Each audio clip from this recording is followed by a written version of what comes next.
HP alas 5:20 sa kahaponon. Headlines. Uluhan sa atong mga balita, Harmermeer or Halimermeer, Netherlands, interesado na usab nga mulagda og sisterhood agreement tali sa dakbayan sa Sugo. Drug-free workplace, gimando ni Cebu Governor Pamela Baricuatro. Mga tinudan sa dakbayan sa Mandawi mapaubos sa Tara Basa Tutoring Program sa DSWD. Nagpabiling ubos ang ihap sa mga Pilipino nga nag-ingon nga very happy sila o malipayon sa ilang love life. Kini pa haom gumikan sa nagsingambot nga Valentine's Day. Kumusta man inyong mga heart day kasama mga Nestor, mga kasama atong mga tigpaminaw? Kumusta man inyong kasing-kasing karon? I hope nga healthy, of course. Iyon man anaa sa kalipay. Di ba kasama Marisa Abadies? Mga mga headlines.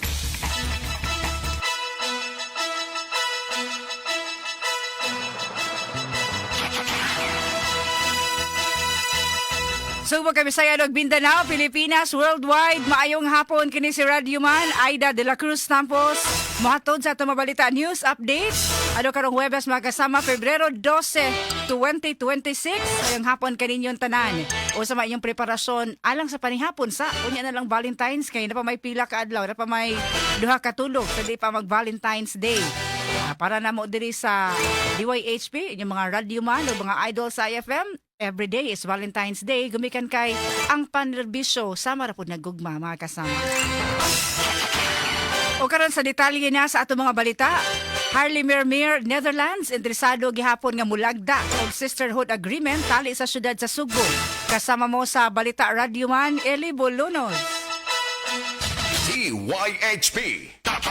RMN Report. Interesado na usab ang Harlimermeer, Netherlands nga mulagda og sisterhood agreement tali sa syudad sa Subo. Kini man putla ang pagpakinabigit ini sa lakbayan nitong miaging tuig. Ang pagpakisuod sa syudad sa Russia may usa sa mga rason nga giputol sa Harlimermeer ang sisterhood agreement tali sa dapayan. Kini tungod kay ang Netherlands nga naglakip sa Harlimermeer ni sagop sa libuan ka mga refugee gikan sa Ukraine subay sa nabadayong gubat sa duha ka nasod. Gibabaw hinuon ni Konsyal Naiza Archival nga interesado na usab ang Harlimermeer nga banhawon ang sister city relations niini sa syudad. Last week, we actually had meetings with Harlimermeer already. They will take into consideration to enter a sister city agreement with Cebu City again. Si Konsyal Naiza Archival na sera niya ang Harlimermeer na himo sister city sa dakbayan sud sa 23 ka tuig sa wa paputla niini ang maong relasyon niadtong miaging tuig. Kasama mo sa Cebu City Hall kini ang inyong Radio Man, Eli Bolonos, DYHP, Tatak, RMN.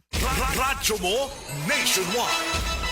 At oras sila 5:24 nasa kahapon samtang sa dugang pang balita, mga tinunan sa dakbayan sa Mandawi, mapaubos sa Tara Basa Tutoring Program sa DSWD.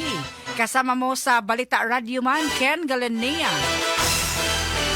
DYHP. Tatak. RMN Report.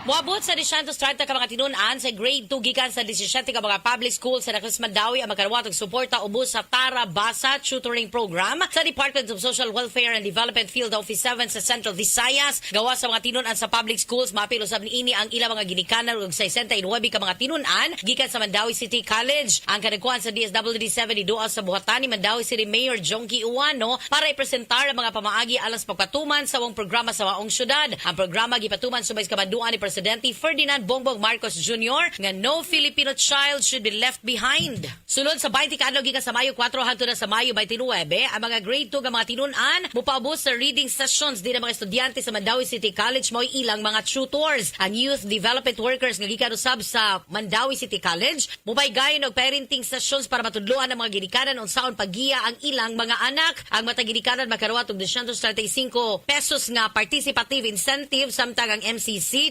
student shooters makarawat og 540 kada adlaw alang sa 3 ka oras nga sesyon. Dugang panini dunay 2,700 nga allowance alang sa 5 ka adlaw nga training o preparatory parenting ug learning session sa dili pa ang ilang deployment. Kasama mo sa dakbayan sa Mandawi ang ini Radio Man Ken Galinea, Tatak, RMN.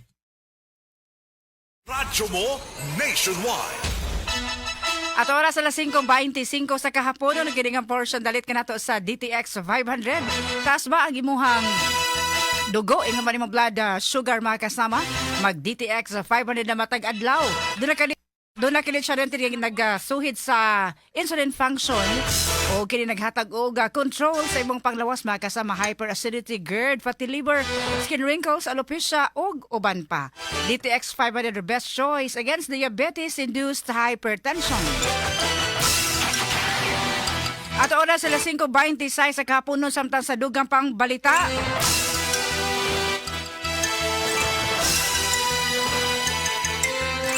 Drug-free workplace, gimando karon ni Cebu Governor Pamela Baricuatro.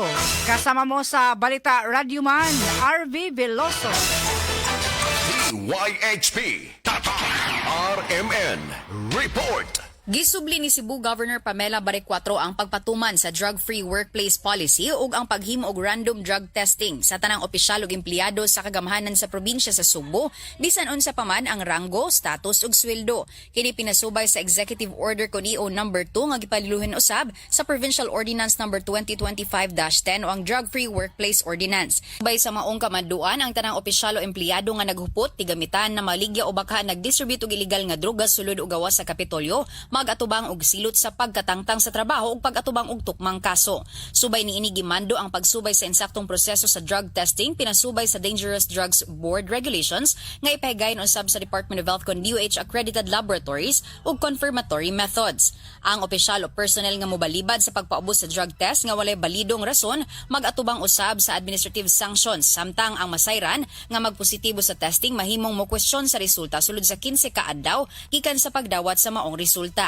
Aron nga masiguro ang pagpatuman niini gitukod usab ang Drug Free Workplace Committee nga mo'y mag-monitor sa mga palisiya, pag-coordinate sa testing activities, pagsiguro sa data privacy, due process, pag-promote og drug abuse prevention programs o pag-oversee sa intervention, rehabilitation ug employee assistance initiatives. Una nang nasayran ang tinguha sa kagamhanan nga limpyo og disiplinado ang pangamhanan pinaagi sa pagsilot sa mga illegal nga kalihukan bisan pa man sa mga empleyado ug opisyal sa probinsya.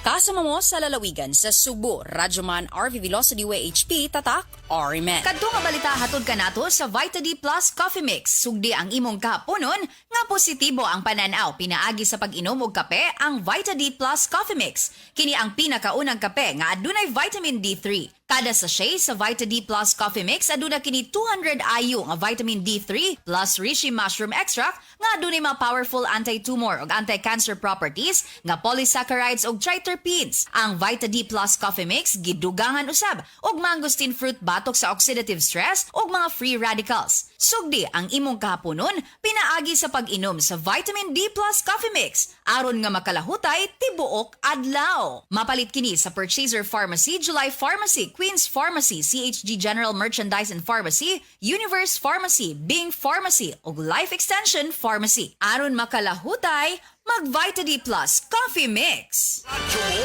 nationwide. At oras sila 5:29 sa kahaponan mga kasama, dalawang tulog na lang.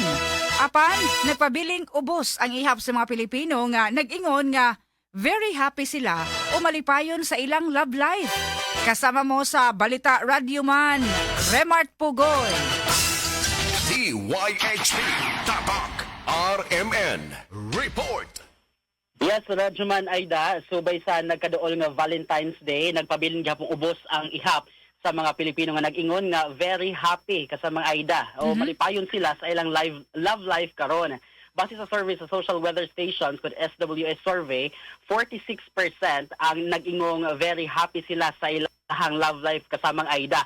Kini ang ikaduhang tuig nga nakatala og ubos nga marka sukad gisugdan ang maong survey niadtong tuig 2004. Samtang 40% usab ang nag-ingon nga mamahimo pa silang malipay. Pwede pa din mubawi ka sa mga Aida kay napamay ka adlaw. Samtang 14% usab ang nitug-an nga wala sila love life. Medyo sakit-sakit ning 14% ka sa mga Aida, no? Sa susamang survey, ligawas nga mas taas ang antas sa kalipay sa mga married couple kumpara sa mga adunay live-in partner o walay karelasyon ka sa mga Aida. Ang maong survey gihimo nitong Nobyembre 24 hangtod Nobyembre 30 sa miaging tuig, pinaagi sa face-to-face interview sa 1,200 ka mga adult respondents sa tibuok nasod. So atong sublion ka sa mga Aida kay hapit naman lagi ang Valentine's Day base sa SWS survey, 46% no ang nag-ingon nga very happy sila sa ilang love life. Sa ito ba, 46%. Yes, sa mga 46%. Kato ning mga very happy man, in love yun ni kasamang Aida. Ay, mura rin Kay- ikaw. oo. Parang Ay, ikaw lang to. Ano mo kasamang Aida. Nakatugka noon. 40% usab ang nag-ingon nga mamahimo pang magmalipayon kay makabawi-bawi pa kay mga usap pod sa New Year's resolution basta hindi magka-love life patanong kanang tuiga bitaw. tama ng 40%. Di na pud tamawad ang paglaom ko sa mga Aida. Yes. Samtang 14% agatong wain tao love life without love life. Oo, kanang mingon lang kapoy Nakakaplag. kapoy kay na, di na lang tamusodan ng mga butanga kung mao man gali na makapasakit lang nato. Grabe mo naman, hugot ang pagkasama Aida. So, mauna, no? So 14%. 46% very happy sa ilang love life. 40% ang mamahimo pang magmalipayon. Samtang 14% ang katuing taong wapay love life kasama Aida. So, kamo diha mga kasama, comment kung asa mo diha na belong. So far, mauto ka sa mga Aida, kining survey nga gihimo sa social weather stations kalabot sa nagpabiling ubos, gihapon ang ihap sa mga Pilipino nag-ingon nga very happy sila sa ilahang love life. So, happy naman ang Valentine's Day. Ato ang timanan mga kasamang mga idol, kasamang Aida, nga ang Valentine's Day di lang ni sa ato ang mga kaning ato ang mga kapares. Pero Valentine's Day is also ato adlaw ni nga ato ipaday ato ang gugma sa atong pamilya, Yes. sa mga higala o sa mga taong importante nato kasamang Aida. So, kana ang update kasamang Aida, kasama mo sa balita ko ni Radyoman, Remar Pugoy DYHP, Tatak, Armen. Happy Valentine's Day kasamang Aida. Kadtunga balita hatod ka nato sa Life Extension Vitamin D3.